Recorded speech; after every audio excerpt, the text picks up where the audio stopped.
Okay, so in this episode, I want to address the question of how do we know that the work that we're doing is working?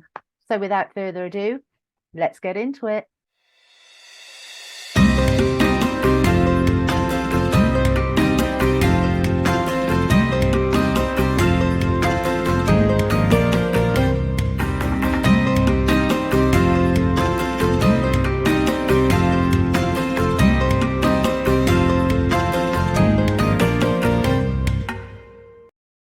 Hi, and welcome back to Oak Lore Diur. For those of you that don't know me, my name is Claire Attio. For those that are returning subscribers, thank you, thank you, thank you. And so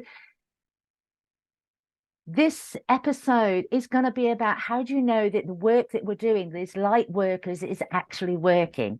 And this is a question that I was posed with last night. And it's a really good question because it brings in so many aspects of the light workers journey where we can also grow and develop and learn.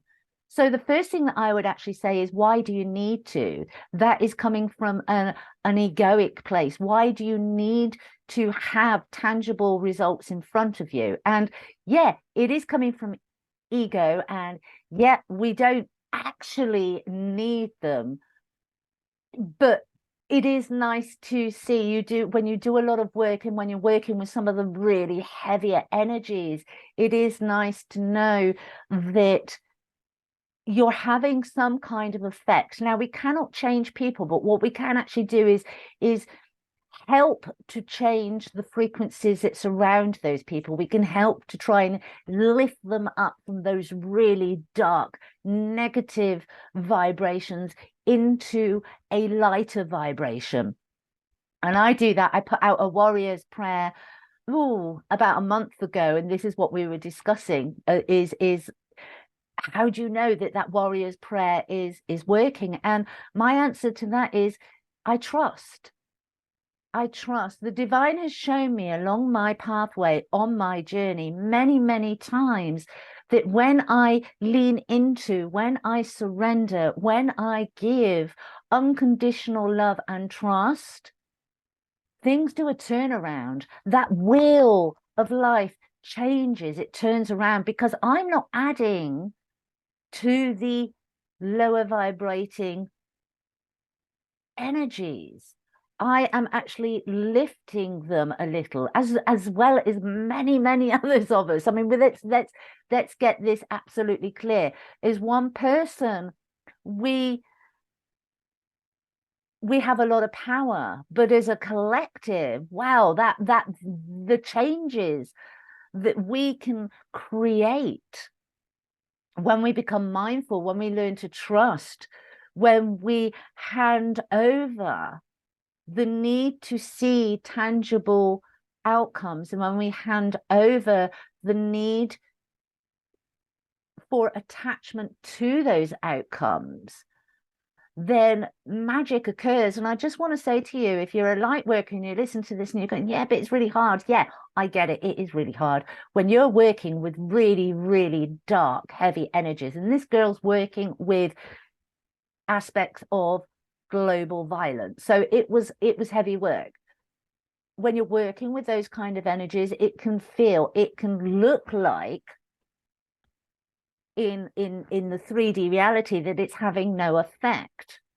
And this is where your trust, this is where your power of trust in yourself, in your capabilities, in the divine, to know that you are a vessel of divine's bidding, and you are a vessel of light, and you are bringing to light to everything and everyone that you touch, becomes really important. It's like doing those helpful acts of kindness that lift a person's life.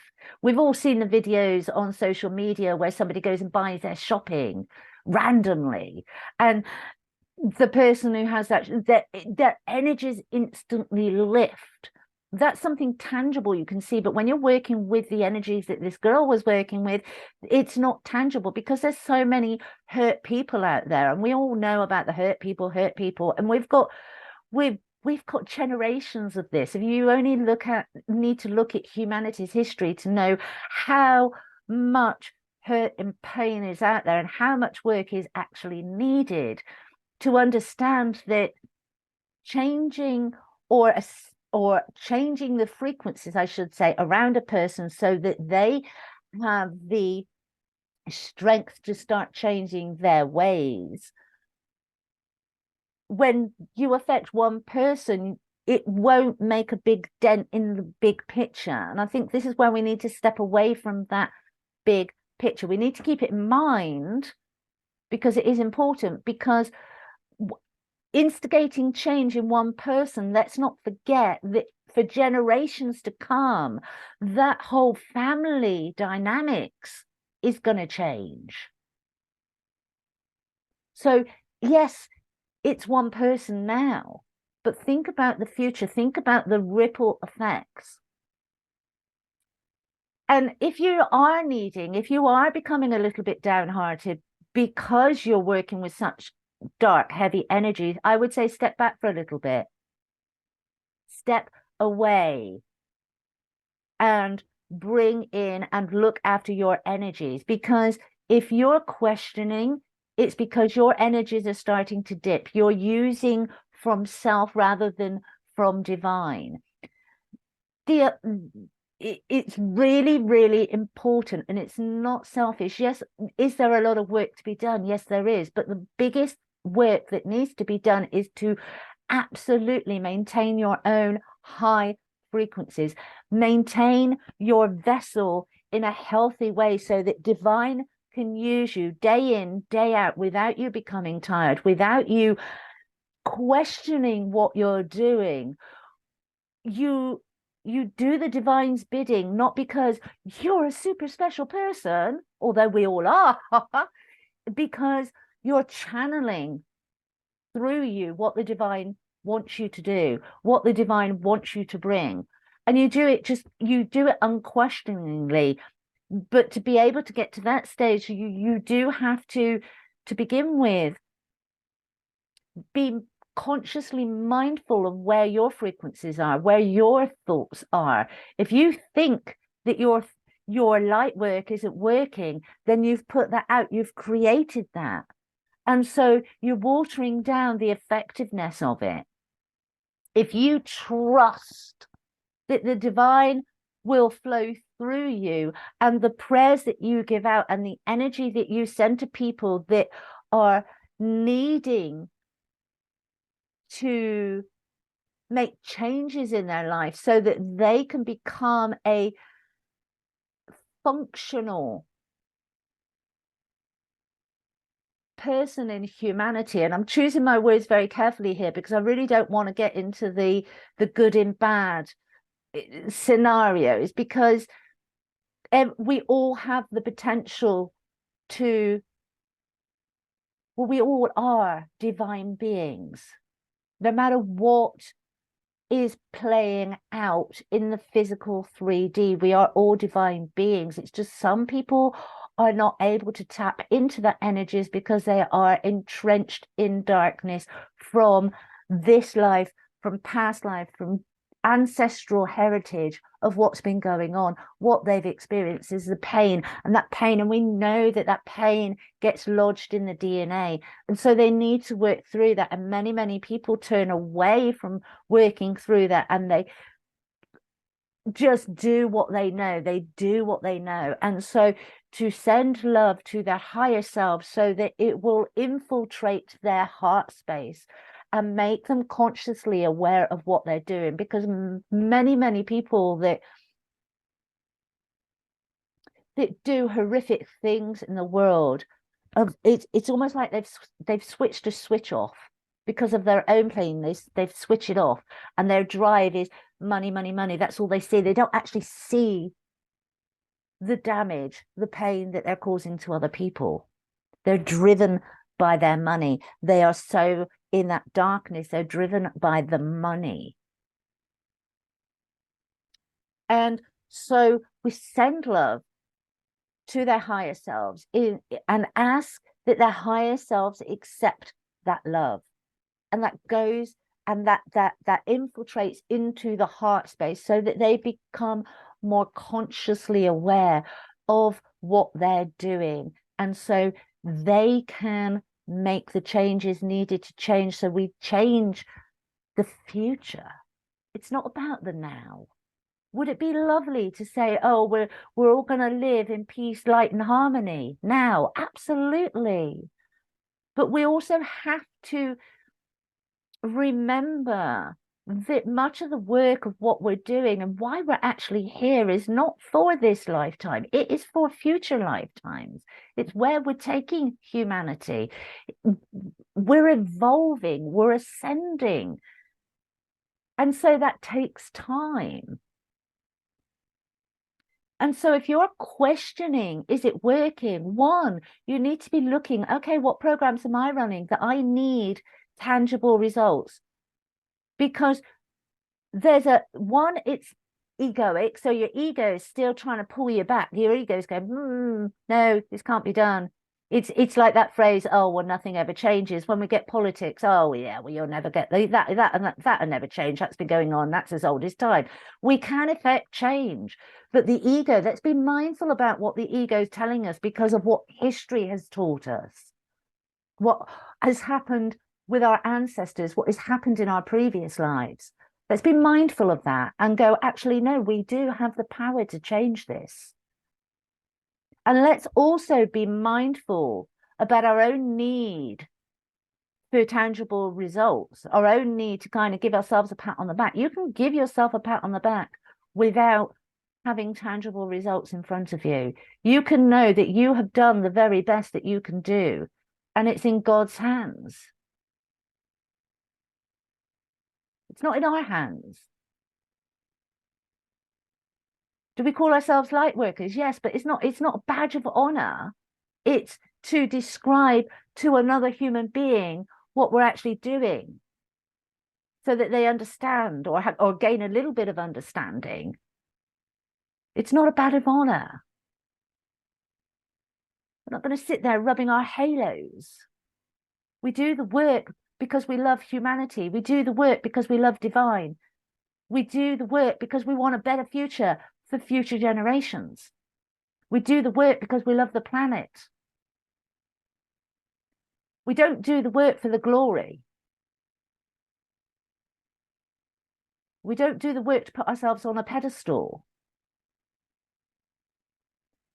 The other aspect of all this is when you're questioning what's going on and needing those tangible results, then I would ask you to be introspective. And are you giving that love unconditionally? Because when you have attachment to the result, when you have those attachments, then I would question whether you're actually giving unconditionally. Are you giving that love unconditionally? Because when you give unconditionally, you have no expectations. Would you like a desired result? Obviously, but you're not attached to it. You give that energy, you give that light, and it's for them to do what they will with it. The same as when we love somebody, we give that love, and it's up to them what they do with it. We do look for reciprocity when we're talking about intimate love, when we're talking about relationships. We look for that reciprocity, but that comes from an aspect of self-care, self-love, self-respect. Who are we giving our energy to? Who are we entwining our energies with? And is it beneficial for our path? As light workers, we have a responsibility to actually do the work. Our one purpose is to keep ourselves on the path of the divine, keep ourselves working, stepping towards what we're here to do, whatever that looks like. And that might be getting a can of tomatoes off of the shelf for somebody who can't reach it, and sharing a few words with them and bringing a smile and letting them know that they are seen, they are heard, that can change a life enormously. It might be that you sit in your own home and you put out prayers for the atrocities that are going on in the world, asking that though the perpetrators of that receive the love, their higher self receives the love, and ask that their hearts integrate that love. So they start to question what they're doing in life. They start to awaken, whatever the path looks like. But our responsibility as light workers, first and foremost, is to doing the bidding of the divine. Do we have an idea of what we would like the future to look like? Absolutely, we would. But the key factor in all of this is we need to focus on ourselves, do the introspection, do the personal development, have that soul growth for ourselves. And we give unconditionally from the overflow as we bring down those energies of the divine. If we all focused on ourselves, if we make ourselves a priority, and then we teach our children, we teach the people that are around us, we inspire them. We don't tell them what to do, but we inspire them to do the same because we are living our best versions. That will have a massive ripple effect. That will have massive change. The other aspect that I want to bring in before I actually finish up on this is, who's to say that these atrocities are not existing? And this is what I actually said, a question I posed last night to this light worker. What's to say, who's to say that the atrocities currently exist in our world so that we have the opportunity to learn unconditional love? Let's not forget the divine knows exactly what it's doing. And yes, when horrors happen, it is very difficult. When we lose loved ones in horrific situations, you do question why? Why? If God is all seeing, all doing, why are these things happening? But the divine does know what it's doing. And so sit with the question, am I able to give unconditional love without expectation, without seeing tangible results? Am I in a space yet of trusting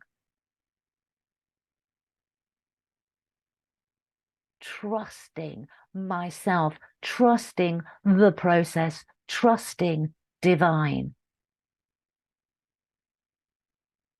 And if you're not, then I would suggest that's where you focus your energy. There is still personal development to do there. There is still growth for you there. There is still ascension waiting for you. I hope this has helped. If you've liked the video, give the thumbs up. If you've not yet subscribed, please subscribe. And I shall see you on the next one. You take care. Bye-bye.